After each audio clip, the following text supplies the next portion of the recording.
এটা সম্পূর্ণ কাঠের তৈরি, গরুর গানির নাম। এটা গরুর গানির তেল, এটা সম্পূর্ণ ন্যাচারাল এবং ভালো। এটার খাটনি অনেক বেশি এবং 5 কেজি 5.5 কেজি ঘানিতে দেন লাগে। 5.5 কেজি নিচে হয় না। 5.5 কেজি শস্য দিলে মোটামুটি 2 ঘন্টা লাগে। সম্পূর্ণ সময় এটার সাথে থাকতে হয়, নড়চড় হইতে হয় না, সময় সময় দেখতে হয়, সময় সময় কাজ করতে হয়, যে কাজ এটাই বল করতে হয়।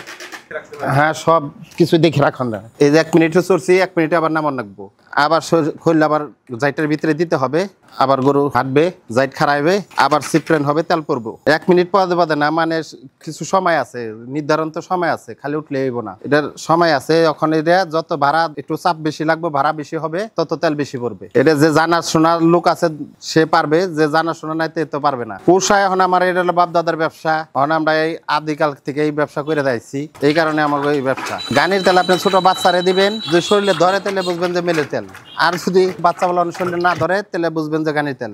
মেশিনে আপনার এই খোল দিব 4-5 বার, আর আমার এক চাপ একবারই। গানির তেল যারা খায় তাদের সুস্থতা থাকে এবং গ্যাস্ট্রিক আলসার এসব কম হয়। তারপরে এই যে হৃদরোগী থেকে খুব কম হয়। তারপরে এলো চোখের জ্যোতি বাড়ে, শরীরের টক ভালো থাকে।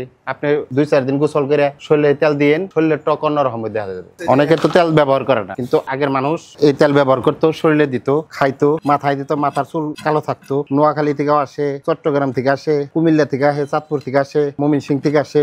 আগে ছিল, আমরা যখন ছোট ছিলাম আমার গ্রামে ছিল প্রত্যেক বাড়ি একটা করে এরসব গানি, 1-2টা করে ছিল, 2টা 3টা 4টা, না যার নাইও তার তো একটা ছিল। তখন এটার দাম বেশি বাড়ানো, মেলের দাম সস্তা, মানুষের অভাব ছিল, সস্তাটা খুঁজছে।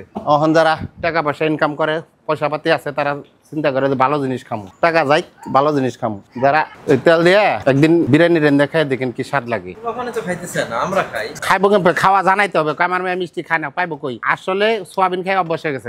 আপনি খাইয়ে দেখবেন, অস্তে আস্তে খাইবেন, সবকিছু।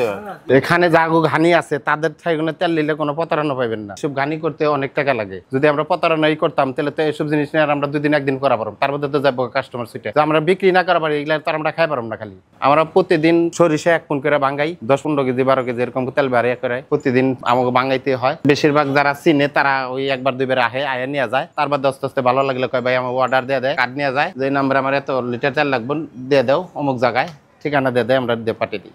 পানি না দিলে এটা উঠে যাবো, এটা সাহায্যে তেল পরে। পানি বেশি দিতে পারবো না, কমও দিতে পারবো না, মাপ পান খালি ভিজিয়ে ওইটা খালি কোনোরকম তেনার মতো, যে যেমন শরীরে পোষণ দেয়।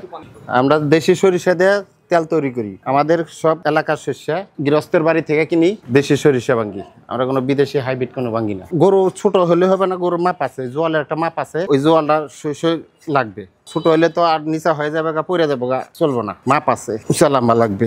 একটা গরু 40 মিনিট করে ঘুরাই।